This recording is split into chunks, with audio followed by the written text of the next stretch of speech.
Shalom y bienvenidos a Vía Hafta Yisrael, una frase hebrea que significa amarás a Israel. Esperamos que se queden con nosotros, ya que nuestro maestro, el Dr. Baruch, nos compartirá una enseñanza expositiva de la Biblia. El Dr. Baruch es profesor titular del Instituto Sera Abraham, con sede en Israel. Aunque todos los cursos en el instituto se imparten en hebreo, el Dr. Baruch se complace en compartir esta enseñanza en inglés con doblaje al español. Para más información, visítenos en amarasaisrael.org o descargue nuestra aplicación móvil Mi Estudio Bíblico. Aquí está Baruch y la lección de hoy. ¿Quieres tener una vida de oración más efectiva? Espero que tu respuesta sea un rotundo sí. Porque una persona que esté consciente de lo que significa la sabiduría espiritual, siempre sabrá que la oración es fundamental. No hay nada que podamos hacer que sea agradable para Dios que no esté basado ante todo en una oración que le complazca a Él. Dicho esto, toma tu Biblia y ve conmigo al libro de Salmos, y ya estamos listos para el Salmo 4. Libro de los Salmos, capítulo 4. Aquí, David nos enseñará algo y noten algo sobre este salmo. Si se fijan en la inscripción inicial, que en algunas Biblias corresponde al versículo 1 y en otras estará colocado por encima del versículo 1, pero es muy importante, y lo digo con frecuencia, que entendamos que esto también es palabra de Dios. Y cuando leemos esta inscripción dice Lemachseach, que significa al músico principal. Esto es para aquel que dirigirá el salmo. Y esto nos dice algo. Este era un salmo que las personas recitaban juntos, al unísono. Y la razón de esto es que contiene cosas que, de una manera más pública, Dios quería que fueran compartidas con la gente. Así que leemos en el versículo 1, al músico principal sobre Nejinot. Ahora bien, ¿qué es eso? Bueno, este es un instrumento que muchos dirán que es un instrumento de cuerdas. Proviene de la palabra hebrea que significa tocar un instrumento. Así que este es un término llamado Nejinot y podría referirse a cierto tipo de instrumentos, o puede que esté en plural porque tiene múltiples cuerdas. Pero noten lo que dice: Mismor lei David, un salmo de David. Y este salmo, fíjense cómo comienza. Este es el verso 2 en hebreo, que quizás sea el versículo 1 en tu Biblia. David está hablando y dice, cuando clamo, y esto se refiere a clamar en oración a Dios. Y no queremos que Dios responda a estas peticiones, estas súplicas, estas solicitudes. Cuando clamamos, ciertamente queremos ser oídos. Y David dice aquí, cuando clamo, respóndeme. Y noten lo que dice en cuanto a quién está dirigido. Porque no solo dice, oh Señor, oh Dios, sino que dice aquí, en el versículo 2, dice, Dios, mi Dios, o el Dios de mi justicia. Bien, hay dos cosas que deben señalarse aquí. En primer lugar, el Dios de David es un Dios justo. Y David intercede. David quiere ver a Dios moverse en su vida con un propósito de justicia. Por esto es que me opongo tanto a estos maestros de la prosperidad. ¿Estará Dios en contra de la prosperidad? No, de hecho, Dios muchas veces es la fuente de la prosperidad. Pero el problema es cuando pensamos que eso es todo lo que le interesa a Dios. Nuestros estudios salen en algunas cadenas de televisión y radio, donde otros individuos enseñan. Y a veces cuando las sintonizo, parece que todo de lo que hablan es de cómo puedes encontrar la prosperidad. Y esa prosperidad siempre implica enviarles un cheque, darles dinero o cosas por el estilo. Esta es la verdad. Si estamos interesados en la prosperidad, esa prosperidad siempre estará conectada con la voluntad de Dios. Y esa prosperidad verdadera siempre se presenta dentro de un marco de justicia y rectitud. Si no hay justicia y rectitud, no es una prosperidad espiritual, verdadera y genuina. David dice aquí, Dios, clamo a ti. Dios, quiero que me respondas. Y dice aquí, que tú eres el Dios de mi justicia. ¿Qué nos dice esto? Nos dice que por encima de todo, Dios obra en la vida de una persona con propósitos justos, con el propósito de la justicia. Y David quiere conectarse con Dios, quiere escuchar a Dios para que él pueda ser recto y justo, ya que se da cuenta de que eso nunca será posible sin una relación con el Dios de Israel. Noten que dice en este versículo, el Dios de mi justicia. ¿Y por qué eso es importante? Porque si el Dios de alguien no está produciendo una definición bíblica de justicia, ese no es el Dios de Israel. Y por tanto el Islam, cuando habla de Yeshua, o sea de Jesús, no lo mencionan ni se refieren a él como el Rey justo. Ellos no hablan de él de manera verídica. Lo mismo pasa con Dios. Por eso, aquellas personas que dicen que se puede usar Alá como el nombre de Dios están equivocadas, porque Alá tiene un propósito, una descripción, unos atributos y un carácter totalmente diferente, y no tiene nada que ver con justicia ni rectitud, ya que por supuesto Alá es una creación de la imaginación humana, por lo que obviamente es falso. Sigamos adelante con la segunda parte. Si no miras esto en el idioma original, te perderás de un par de cosas. En primer lugar, esta palabra aquí, que probablemente en la mayoría de las Biblias se traduce como aflicción o quizás angustia, es la palabra sar. Y sar significa algo estrecho. La idea aquí con esta palabra sar es presión, estrés y ansiedad. Sientes que las cosas se están cerrando sobre ti, te están oprimiendo y estás bajo estrés. Cuando David usa la segunda palabra, es una palabra aquí, jirhafta. Jirhafta es una palabra, la palabra rajaf significa ancho, proviene del verbo ensanchar. Lo que David dice básicamente es que en tiempos de angustia, cuando estoy experimentando problemas, cuando estoy lleno de ansiedad, estrés, presión, ¿qué dice? Tú, Dios, tú ensanchas y me das espacio. Es una palabra que implica estar en una posición en la que no sientes que el mundo entero y todas estas cosas te están oprimiendo. Muchas veces la gente dice, quiero salir de la ciudad, me quiero ir a algún lugar abierto en el campo para poder respirar aire fresco. Así que este es el modismo que David está usando, la expresión que está empleando. En tiempos de angustia, dice, tú me llevaste, tú me diste el espacio que necesitaba. Y luego dice, ten gracia para conmigo. Esto es importante porque la única manera en que realmente podemos, y este es un gran principio, si sientes estrés, ansiedad, presión, ¿qué debes buscar? Gen.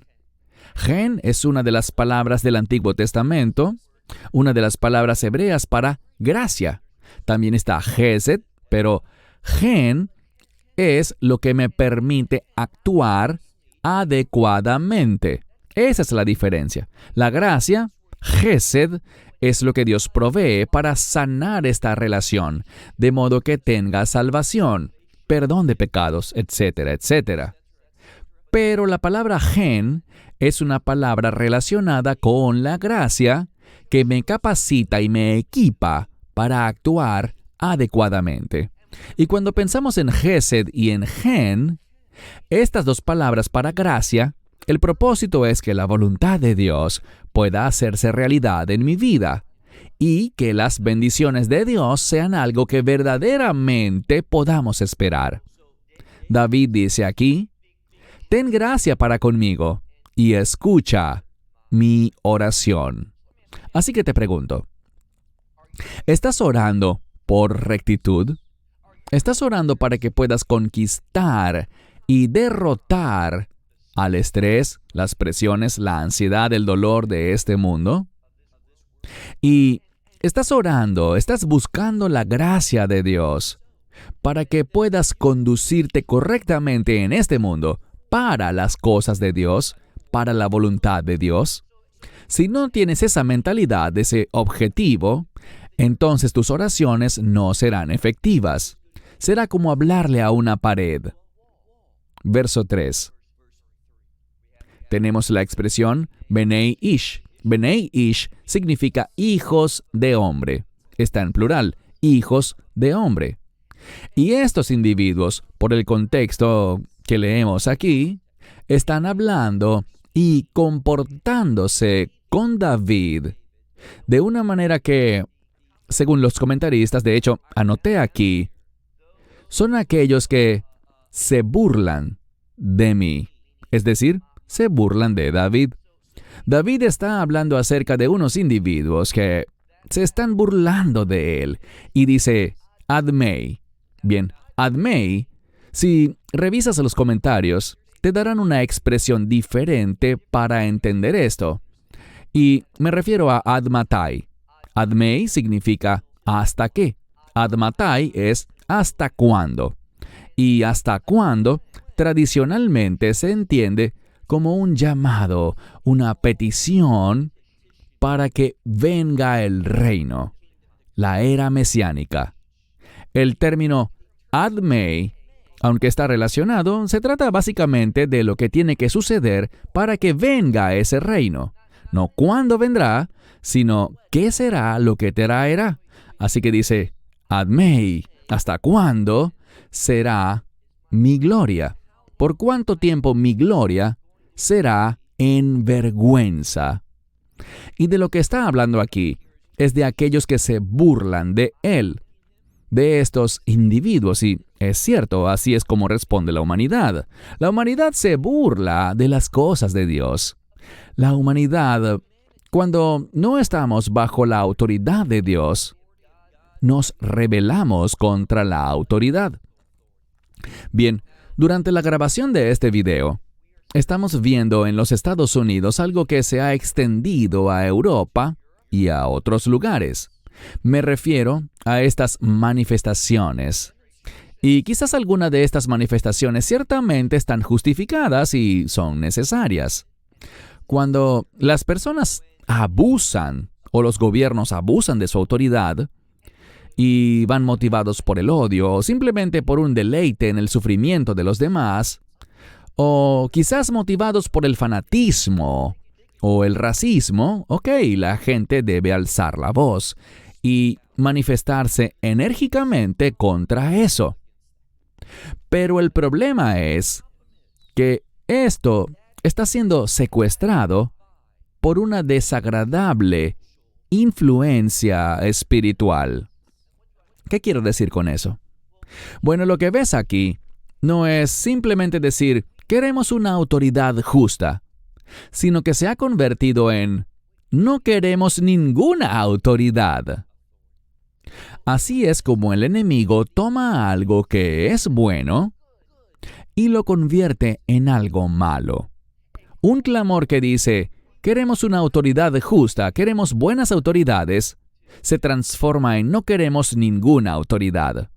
Esto es lo que sucede con frecuencia. La gente no quiere someterse.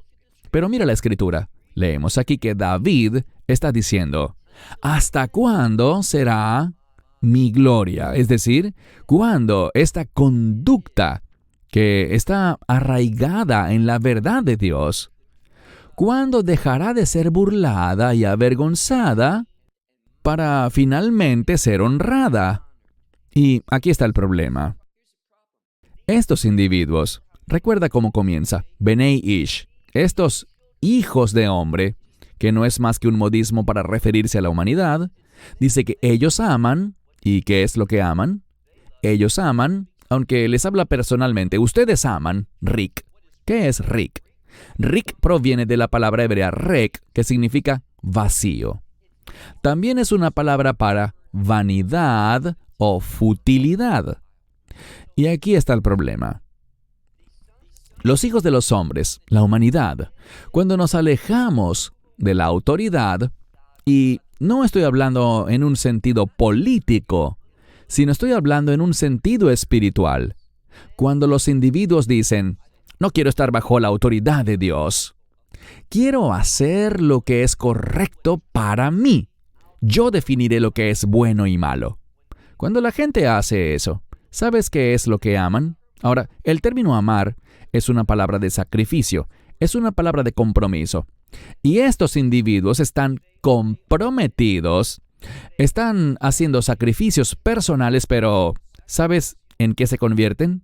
En rik, en nada. Ellos aman la nada, y esto me recuerda a Gamaliel. Él era un individuo sabio en el Sanedrín, y él habló sobre el movimiento de los creyentes mesiánicos hace unos 2000 años. Él dijo, ¿saben qué? Si esto no es de Dios, eventualmente esto llegará a la nada. Y esto es lo que vemos en el día a día. Quiero decirte que si estás construyendo tu vida, si estás persiguiendo cosas que no le agradan a Él, que no son parte de su voluntad, que no están bajo su autoridad, que no están basadas en la integridad, entonces todo tu sacrificio, todo tu esfuerzo llegará a la nada.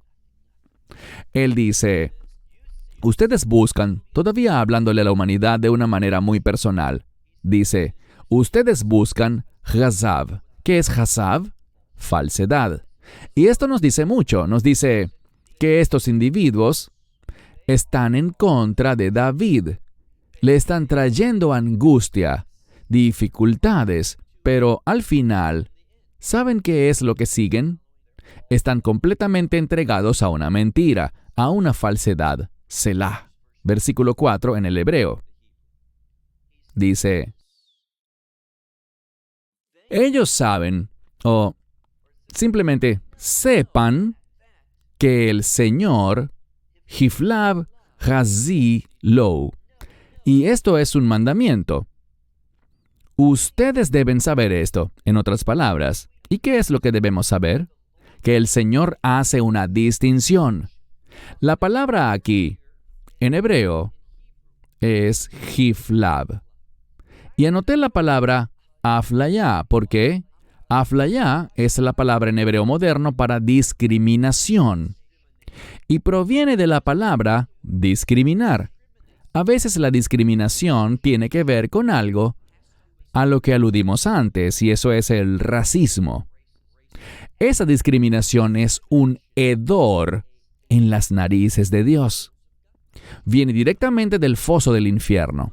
Cuando alguien mira a otra persona y, basado en su origen étnico o por algún motivo racial, tiene sentimientos, sentimientos negativos, esta es simplemente una palabra que se deriva de una raíz similar, pero tiene que ver con discriminar en el sentido de discernir algo, de hacer una distinción.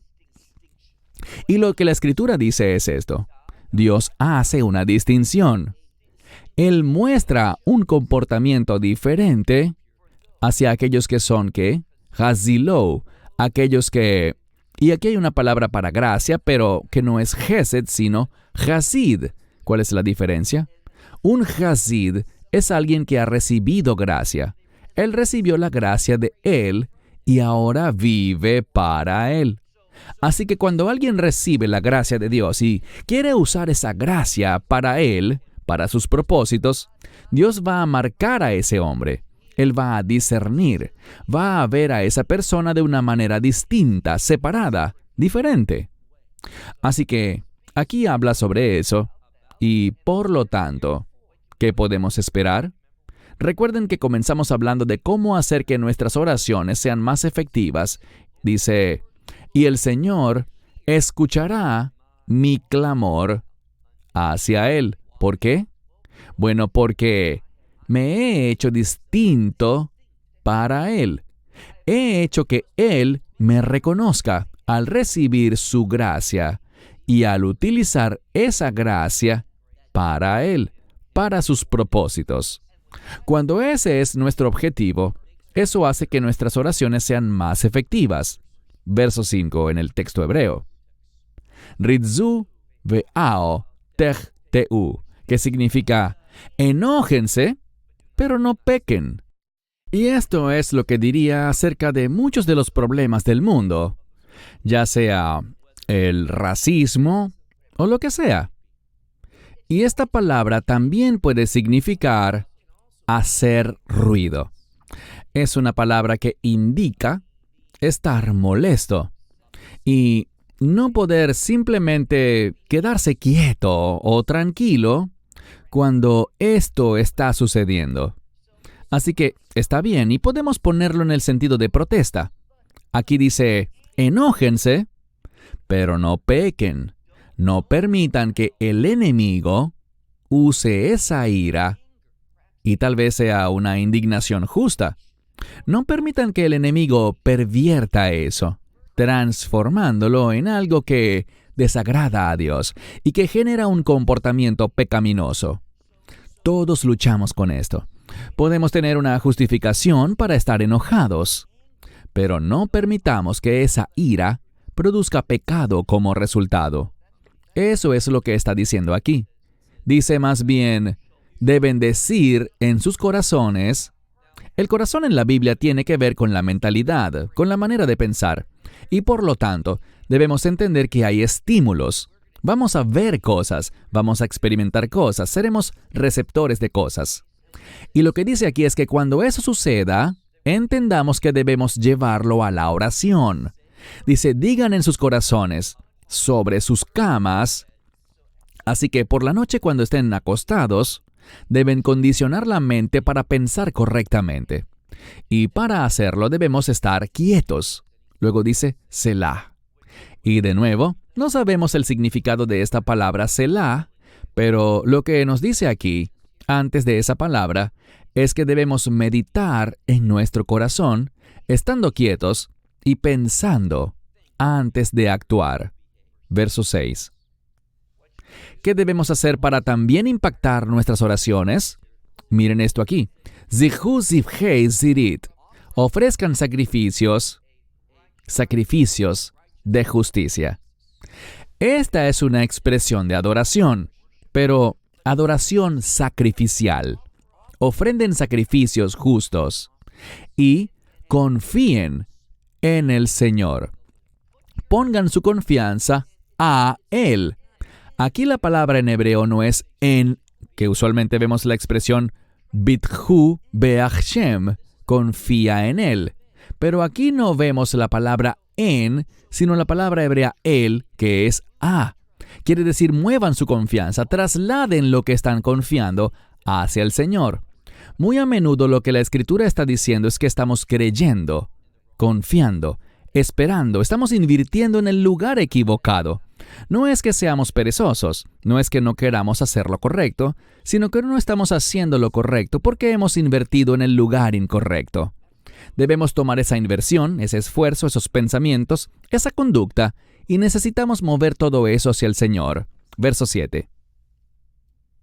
Muchos dicen, ¿quién le mostrará el bien?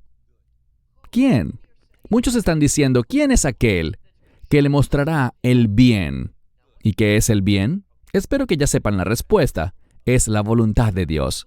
¿Quién será aquel que va a manifestarle a Él el bien? Y ese bien está relacionado con la voluntad de Dios. Entonces, ¿cómo podemos experimentar lo que es bueno? Bueno, nos lo dice. Al final de este verso dice, Nisa aleinu, levanta sobre nosotros la luz de tu rostro, oh Señor. Todos conocemos aquella bendición, la Birhat Kohanim, la bendición arónica, en la que decimos, el Señor te bendiga y te guarde, que haga resplandecer su rostro sobre ti. Ese término de hacer resplandecer su rostro, esa iluminación, es esta iluminación cuando Dios nos mira. El Señor es la luz. Así que cuando el Señor nos mira, es como si la luz, su luz, brillara. Y que su luz brille sobre mí es una expresión de bendición. Entonces, ¿quién producirá el bien en mi vida? Bueno, el bien proviene de lo que está diciendo aquí con esta expresión. Viene a través de la luz del Señor colocada sobre ti. ¿Cómo entendemos eso? La voluntad de Dios es una bendición. Así que si quiero el bien, necesito la iluminación de Dios. Necesito su verdad. Necesito que Él ilumine mi vida para que pueda ver las cosas correctamente. No para vivir en tinieblas, sino vivir en la iluminación de su verdad, para ver las cosas desde su perspectiva y pueda hacer así su voluntad, y eso traerá lo bueno a mi vida. Verso 8 en el texto hebreo probablemente sea el verso 7 en tu Biblia. Dice así: Natata, tú has dado o has puesto. Y luego tenemos un sufijo, y ese sufijo probablemente se refiere a la luz de su rostro, a esa bendición. Porque tú has puesto esta luz, esta bendición. Y por lo tanto, noten lo que dice: Simcha Beilivi. Eso ha producido alegría, felicidad en mi corazón. Noten lo que debemos entender. Nosotros queremos justicia. Deseamos utilizar la gracia de Dios para poder cumplir sus objetivos y comportarnos correctamente de acuerdo con su voluntad. Cuando actuamos así, cuando nos interesamos en su bondad, entonces nos daremos cuenta de que necesitamos su iluminación para que sea una bendición en nuestra vida. De modo que, noten lo que dice, de modo que la bondad, su bondad y su alegría, su felicidad entren en mi corazón. Y eso es mejor, dice, Mei et diganim, o diganam vei tirosham, rabu. Es mejor que el tiempo de su grano y de su vino nuevo, en abundancia. Entonces, lo que el Salmo está diciendo es esto. La gente se alegra por una cosecha abundante, por la temporada de cosecha cuando es abundante, cuando traen su grano y su vino con gozo. Y lo que nos está diciendo es que el gozo que Dios pone en mi corazón por hacer su voluntad, que es el resultado de la iluminación de Dios, que es el resultado de su gracia, comienza con gracia, pero también con un deseo de rectitud. Por eso digo que si alguien no está interesado en la voluntad de Dios, realmente no es un candidato para la salvación. Solo cuando digo, quiero tu voluntad. ¿Qué significa eso? Quiero apartarme del pecado. Quiero dejar de hacer mi voluntad. Quiero dejar de buscar esas cosas que deleitan mi carne. Y la única manera en que puedo hacer eso es a través de tu gracia. Y tu gracia funciona en mi vida para que pueda ver las cosas, primeramente desde tu perspectiva. Puedo buscar tu voluntad, puedo estar en tu voluntad. Y allí es donde está lo bueno. Y esa bondad es la que trae el gozo a mi corazón. Y es mejor, es un gozo superior a la temporada de cosecha, de la cosecha del grano y del tiempo de recibir ese vino nuevo en abundancia. Verso 9, el último verso del Salmo en hebreo. Bei Shalom Yahdav. Shalom es una palabra para paz, pero también, como he dicho muchas veces, está relacionada con el cumplimiento de la voluntad de Dios. Así, en conjunto con eso, se producirá gozo, el cumplimiento de la voluntad de Dios, y noten uno de los resultados que David comparte aquí. Me acostaré y dormiré. Este pasaje habla de que él se acuesta y recibe sueño. En otras palabras, Shalom no tiene preocupaciones. David tenía problemas en su vida, pero esos problemas no lo consumían. No eran problemas que dominaban su vida y le causaban estrés, ansiedad y miedo. Él no le daba prioridad a estas cosas al punto de alejarse de los caminos de Dios. No, David entendió que cuando se enfocaba en la voluntad justa de Dios, Cuando se aferraba a la gracia de Dios, deseando la iluminación de Dios y las bendiciones de Dios, eso le daba paz, junto con una buena noche de sueño. Y dice en la última parte, porque solamente tú, oh Señor, y esa es una gran declaración. Lo que está diciendo es, Ki ata Hashem levadad, porque solamente tú eres Señor. Lo que está diciendo es esto. En realidad, no necesitamos más nada sino al Señor. Si el Señor está conmigo, lo tengo todo. Esto lo podemos ver en un versículo del Nuevo Testamento. Si Dios no escatimó a su Hijo unigénito, ¿cuánto más, junto con Él, nos dará todas las cosas? Cuando tengo a Yeshua, tengo al Señor. Y cuando tengo al Señor, ¿qué más necesito? Quiero decir, si Él está dispuesto a involucrarse en mi vida, estará dispuesto a hacer todo para darme ese gozo. Como leímos antes, sobre ese gozo dentro de nuestro corazón. Así que dice, porque tú, oh Señor, lo eres todo, solamente tú. Por lo tanto dice, y en confianza. Es la palabra lei veitach, que significa, en confianza me has hecho descansar. Es decir, cuando comienza esta escritura, noten la primera frase. Cuando entramos en la petición de David sobre querer ser respondido, está hablando de todas esas dificultades y la ansiedad que sentía. David no estaba feliz con su situación, pero dice, Dios, tú eres todo. Solo tú eres Dios. Eres el Señor Todopoderoso. Eres tú, Señor, confío en ti, y tú me das seguridad donde me lleves. Voy a cerrar con esto. Una de las oraciones más sabias que puedes hacer es una muy simple. Dios, confío en ti, para que me posiciones, para que me establezcas donde debo estar. Se trata de reconocer simplemente que cuando confiamos en Dios, seremos colocados en su voluntad. Y cuando no confiamos en Dios, ¿saben lo que eso nos dice? Que no queremos estar en su voluntad, queremos otra cosa. Así que mi opinión es que cuando estudiamos este cuarto salmo, aprendemos mucho sobre cómo tener una vida de oración efectiva. Y esa vida de oración efectiva será la que haga que nuestra vida sea efectiva en rectitud, en la voluntad de Dios, y el resultado de eso será un gozo que nos dará paz. Una paz y un contentamiento que no se basan en nada más, sino en el hecho de que es Dios quien me hace reposar y quien me da su descanso. Cierro con eso. Hasta la próxima semana. Shalom, desde Israel. Shalom from Israel.